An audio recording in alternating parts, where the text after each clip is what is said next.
Nabi itu kalau dia bangun tidur, rambutnya seperti sudah tersisir rapi. Saya ada foto saya waktu kecil, disimpan di rumah. Foto saya waktu masih kecil. Pipi saya putih pakai bedak. Saya tanya almarhumah mak saya, mak ya, kenapa pipiku ini dibuat putih? Kau kan hitam.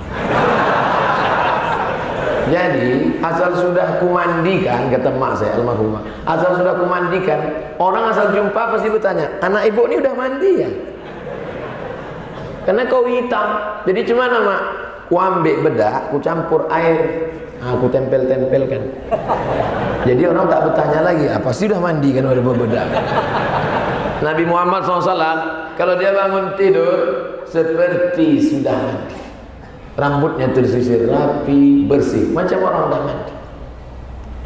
Sedangkan maaf, kotoran di ujung kemaluannya tak ada, sudah terhitam. Apalagi biji mata, apalagi kotoran, bersih. Darahnya, keringatnya, air liurnya, wajahnya mengkilau cahaya.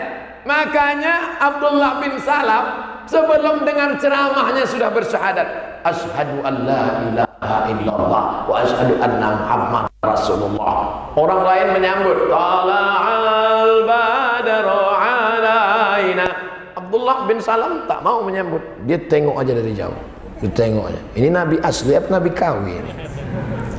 Begitu dia sudah melihat tanda-tanda kenabian, langsung dia datang, saksikanlah Muhammad, asyhadu an la ilaha illallah, asyhadu anna Muhammad Rasulullah. Heran orang, dari mana kau tahu dia nabi? Sebelum dia bicara baru kulihat tanda-tandanya, aku sudah tahu dia nabi.